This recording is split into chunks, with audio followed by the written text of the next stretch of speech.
There was a book on the lowest shelf of the bookcase, a dark, hard-cover volume with no title visible on its spine. It sat there, squeezed between other books that were consulted more often, and gathered a fine layer of dust, patiently laid down by time. That afternoon, a soft light streamed through the window, illuminating the dust motes dancing in the air. A quiet impulse, for no apparent reason, led a hand to that forgotten book. The fingers felt the rough texture of the old cloth cover and the chill of paper that hadn't seen daylight in many years. Maybe this is just another one of those quiet stories made to help you relax. And sometimes that's all we really need. As it was pulled free, the book felt heavier than it looked. A small, dry sound, like a brittle leaf snapping, echoed in the quiet room. Something slid from between the pages and fell to the wooden floor. It wasn't a leaf, nor a bookmark. It was a small square of yellowed paper, folded over on itself again and again until it was thick and compact. It lay there on the floor, a small anomaly, a promise of something that had been tucked away and forgotten.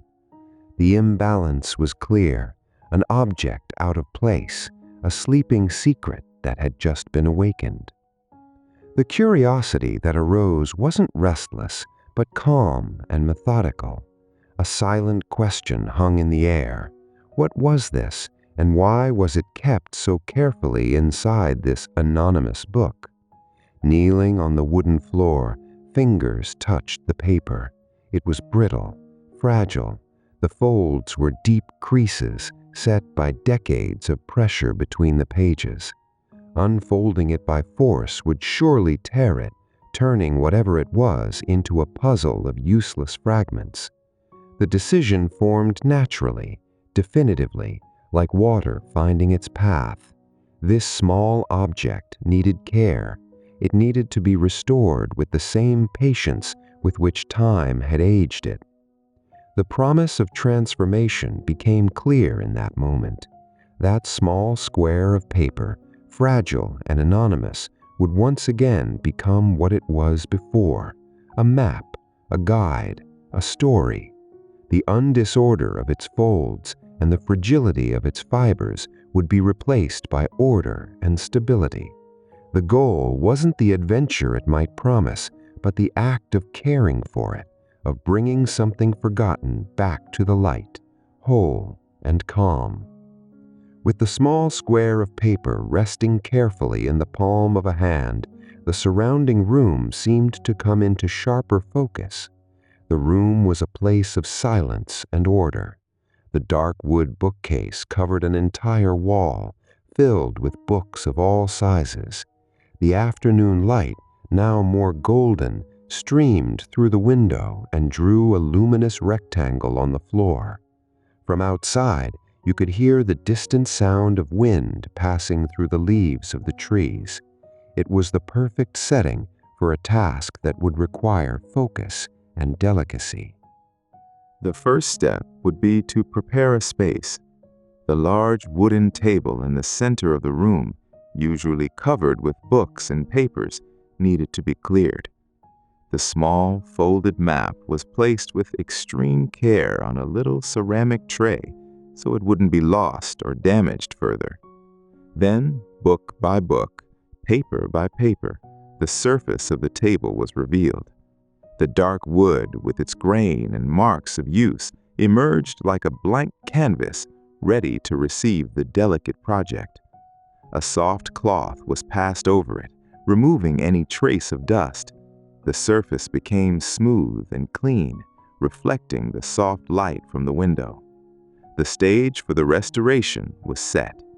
The journey would not be to a distant place, but into the center of that small piece of paper.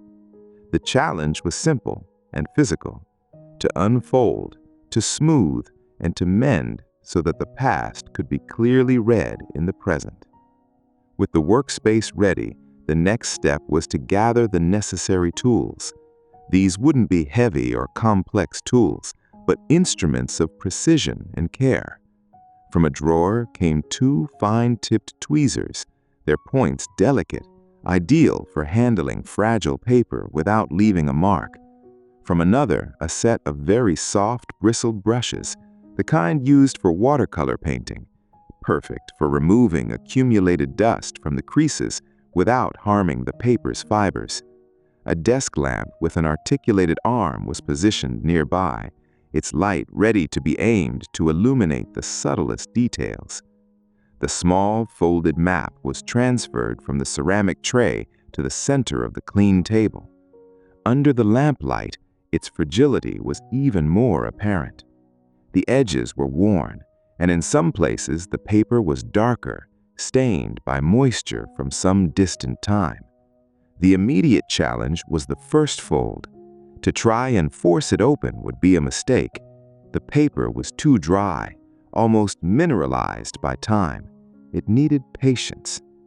With the tip of one of the tweezers, the first layer of paper was lifted with an almost imperceptible slowness, just a millimeter at a time. The sound the paper made was a dry whisper, a silent protest against the movement. It was necessary to pause at every moment, to observe the tension in the fibers, to ensure no tear began to form.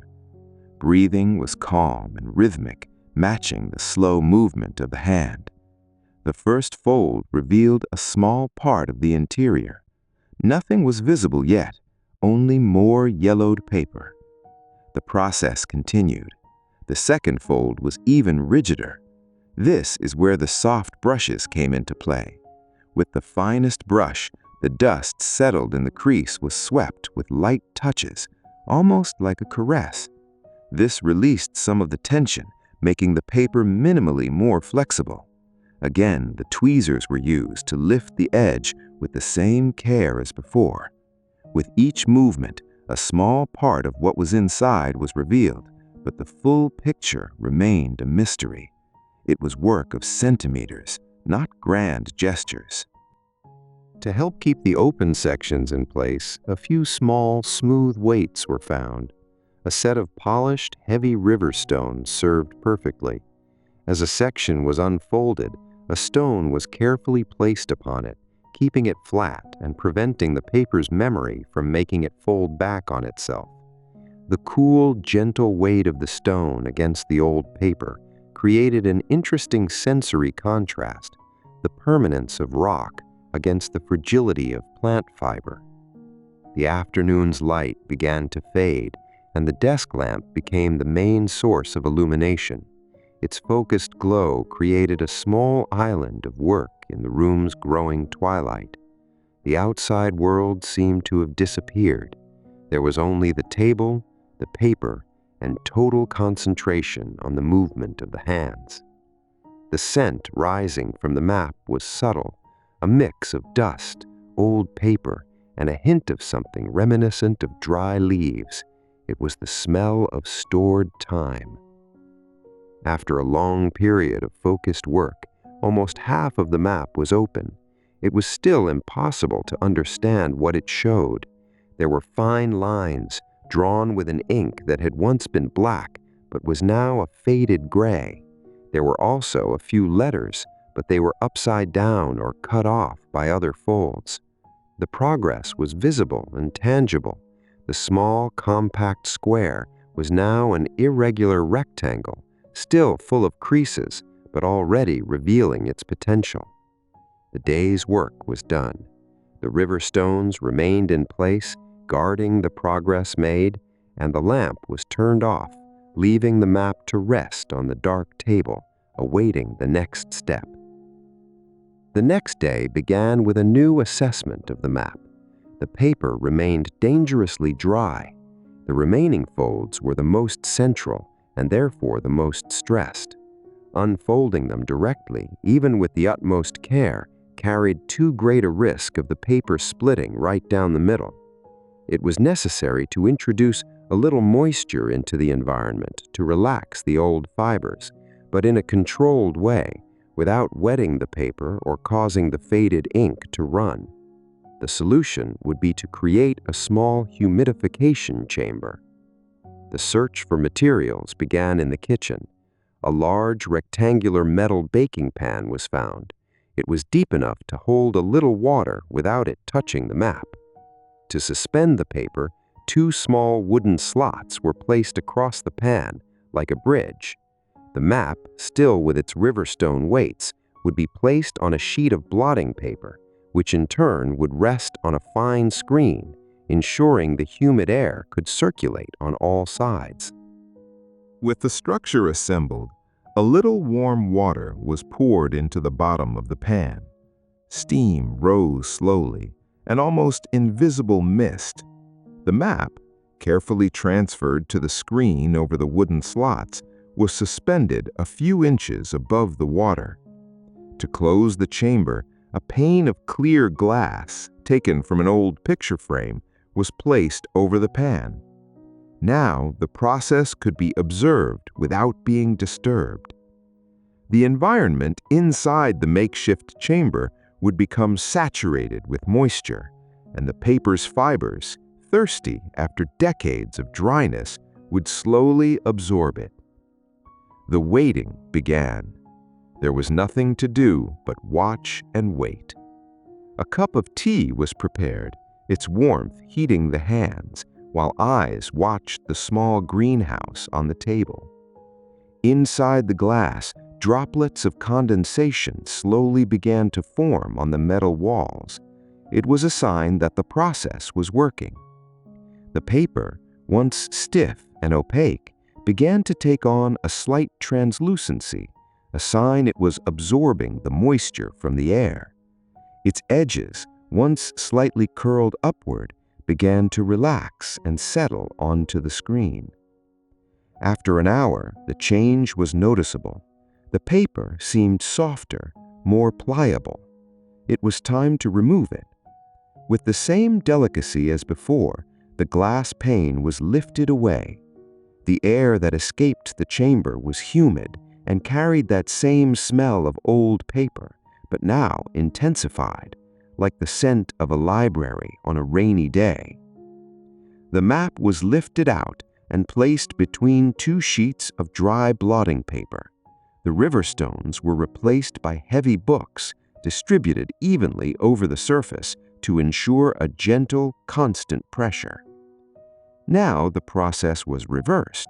The moisture that had made the paper flexible needed to be removed slowly so that it would dry completely flat, losing the memory of its old folds.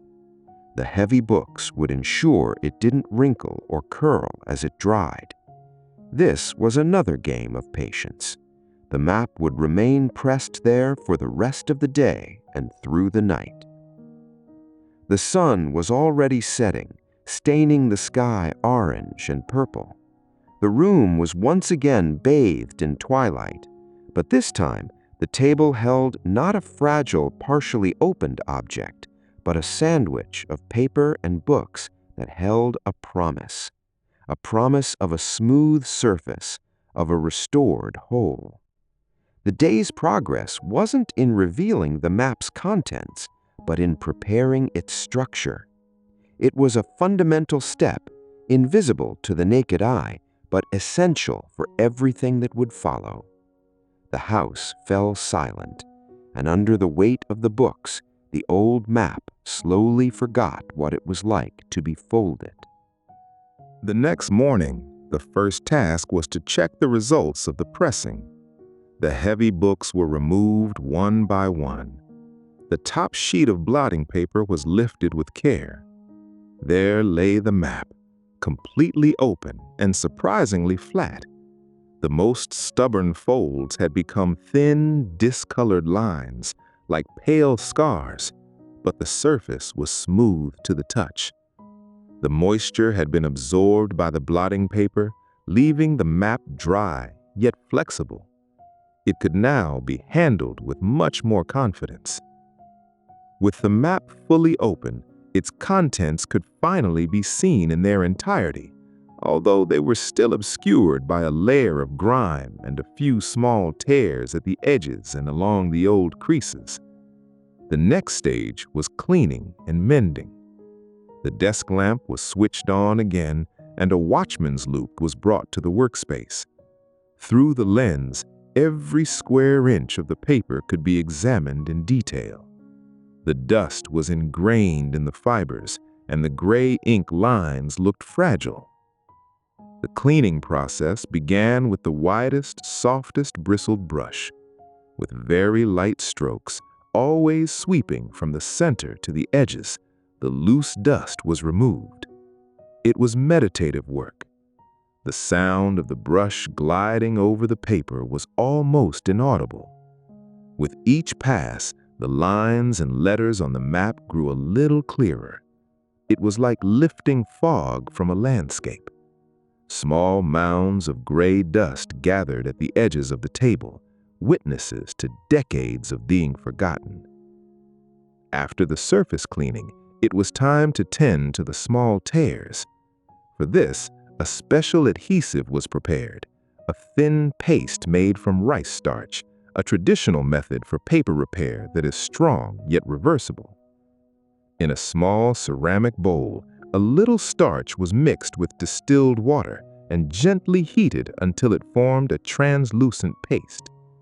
While the paste cooled, small strips of Japanese paper, very thin and strong, were prepared. The map was turned over with the utmost care, revealing its blank reverse side. Using the tweezers, one of the small tears was perfectly aligned. With the tip of a tiny brush, a minimal amount of the starch paste was applied to the edges of the tear. A small strip of the Japanese paper was placed over the area, like a bandage. With a cotton ball, the patch was gently pressed to remove any air bubbles. The process was repeated for each of the 5 small tears. The Japanese paper, being nearly transparent, would not obscure anything on the other side and would provide a structural support strong enough to keep the tears from growing. The map was then turned back to its front side and left to dry for a while. The starch paste would dry quickly, and the patches would become almost invisible. While waiting, attention turned to the darker stains. There was not much to be done about them without using harsh chemicals, which was out of the question. They were part of the object's history, marks of time that didn't need to be erased, only stabilized. At the end of the process, the map was a new version of itself. It was clean, flat, and whole. The gray lines, though faded, were now clear and uninterrupted. The small handwritten words could be read, even if the script was a little difficult to decipher. The object was saved. The promise made on the first day had been fulfilled. The map was no longer a fragile artifact on the verge of disintegration, but a stable document ready to be read and understood. The physical restoration was complete. The next stage would be interpretation. With the map physically restored, the phase of deciphering could begin. It was carefully positioned under the direct light of the lamp. The watchmaker's loop, once used to find dust and tears, would now serve to examine the lines and words. The map was not of a distant land or an imaginary kingdom. It quickly became clear that it described the surroundings of the house itself and the land around it. It was a local, personal map. The ink, now a pale gray, drew familiar shapes. A large circular shape in the upper left corner was labeled Great Oak. It was unmistakable, the old oak tree that stood at the northern edge of the garden. Another winding line, marked as Creek, corresponded to the small stream that ran at the bottom of the property. A straight double line, identified as Stone Wall, was the old wall separating the grounds from the neighboring woods. They were concrete landmarks, anchors in the real world. The work then became one of transferring this information to a new medium. A sheet of drawing paper, cream-colored and of good weight, was placed beside the old map. With a soft graphite pencil and a ruler, the process of copying began. It wasn't an artistic copy, but a functional transcription. The goal was to create a clear, legible version that could be taken outside without risking the original. First, the main landmarks were drawn: the outline of the property, the great oak, the creek, the stone wall. The scale was approximate, based on the arrangement of the elements on the original map. The sound of the pencil gliding across the paper was pleasant and steady, a counterpoint to the room's silence. Each line drawn on the new paper was a confirmation of what was on the old one. It was a dialogue between the past and the present. After the main landmarks were in place, attention turned to the indicated path. A dotted line started from a point marked "back door" and snaked across the grounds. The line passed to the left of the great oak, ran parallel to the stone wall for a certain distance, and then turned abruptly towards the woods. At the end of the dotted line, there was a small X drawn with a little more force. Next to the X, a single phrase was written in small, careful letters: "Cold frame." Cold frame. The words evoked images of glass and wood, a place to protect young plants from the cold. There was no known cold frame on the grounds now. If one had existed, it had been swallowed by time, overgrown with vegetation. The map was not a guide to a treasure, but a forgotten piece of gardening, a small project of someone who lived here before. The simplicity of the destination made the journey all the more interesting. It wasn't about what would be found, but about the act of finding itself. With all the information transferred, the new map was complete. It was clean, clear, and practical. Beside it, the original map looked like a ghost, a whisper from the past. But it was a whisper that could now be understood. The old map was then placed in a protective folder, its work as a guide transferred to its younger, more robust successor. It would be kept, no longer forgotten in a book, but as a preserved artifact. The new map was left on the table. The pencil was placed beside it. The work of restoration and interpretation was finished. What remained was the final step: to follow the path. The transition from internal tabletop work to external action was about to happen. The dust, the fragility, the folds, all of it had been overcome. Now it was time to pull on boots and walk. The next morning dawned clear and cool. The air drifting through the open window carried the scent of damp earth and leaves. It was the perfect day for the small expedition. On the table, the new map waited, its graphite lines sharp in the morning light. After a quiet breakfast, it was time to begin. A pair of walking boots was pulled on, and a small pair of pruning shears was slipped into a pocket, just in case the path was overgrown.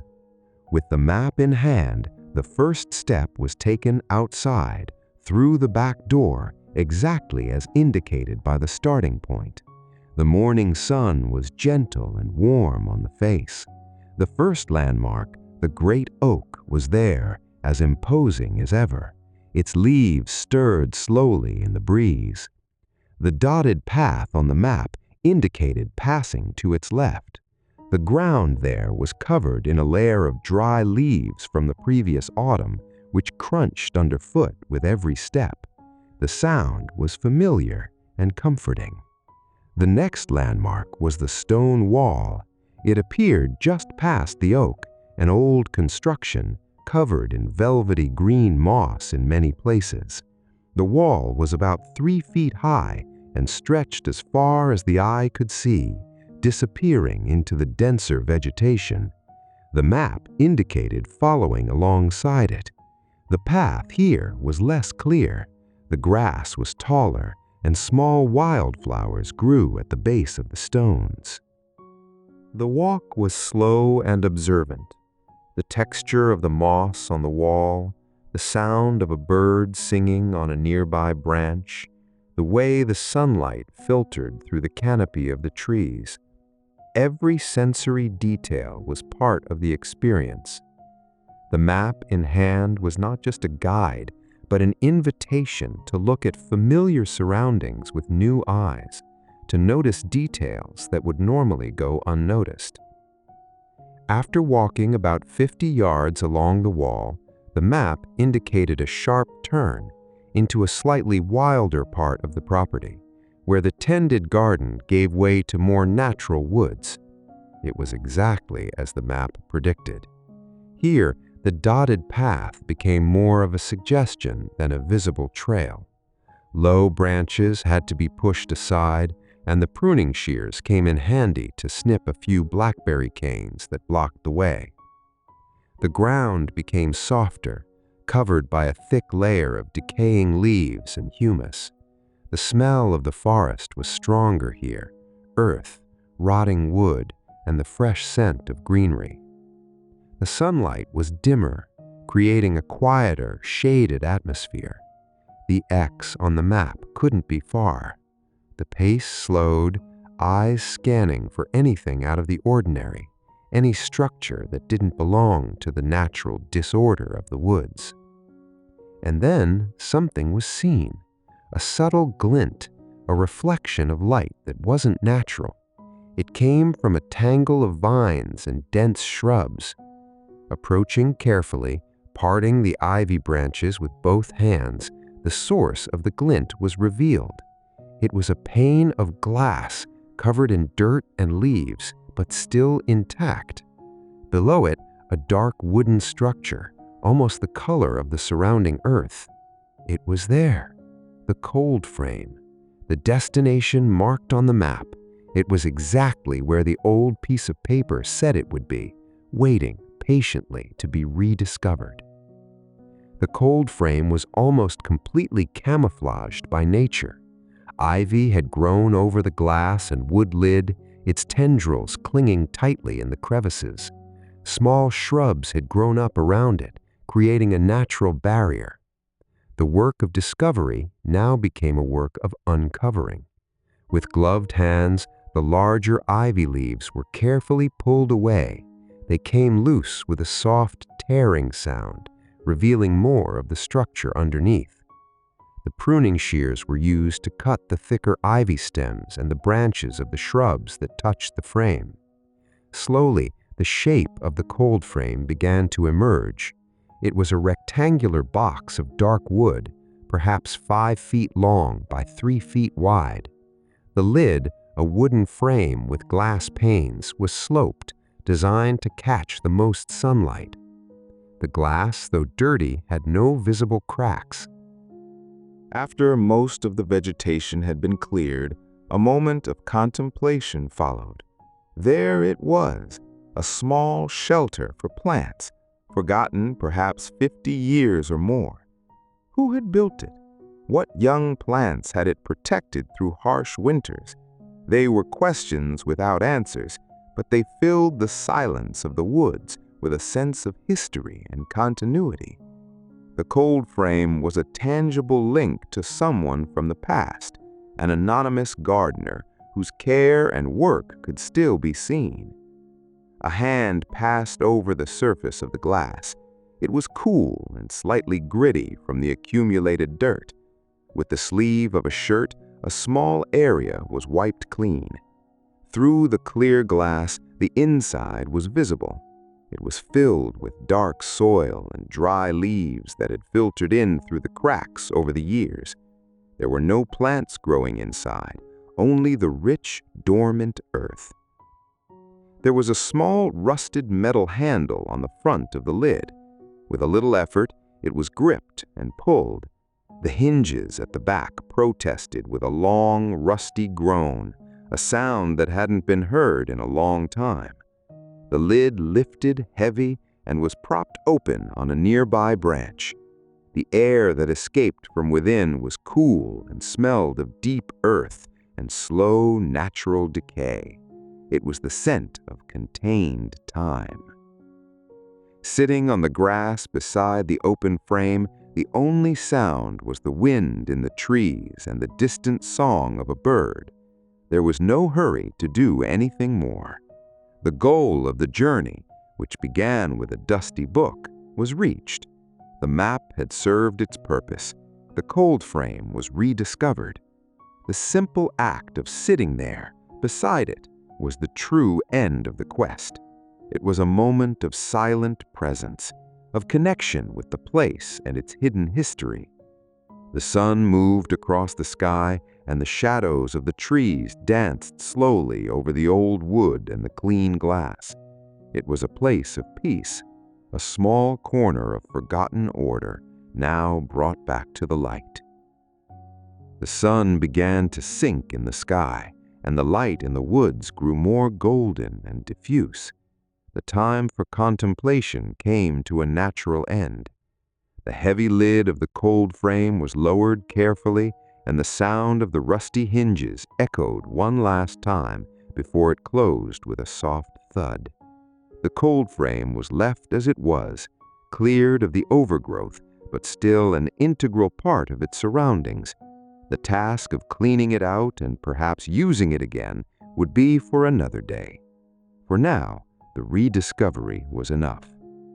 The way back was taken without the help of the map. The path, now familiar, was easy to follow.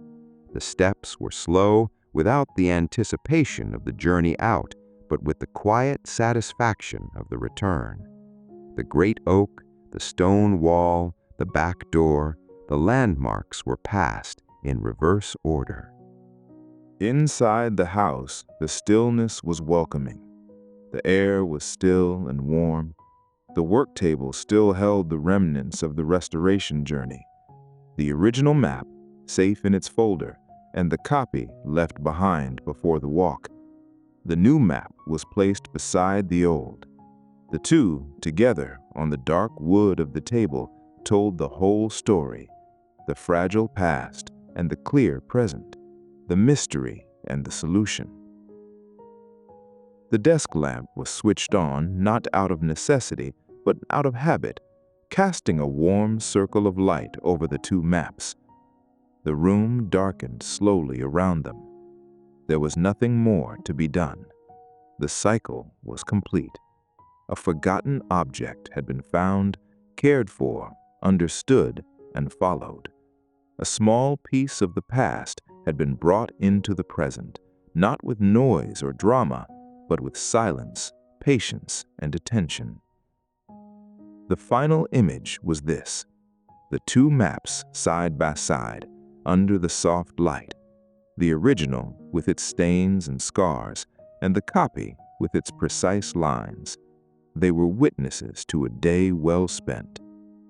The room breathed with calm. The work was done. The house was silent, holding the small story of a map folded inside a book.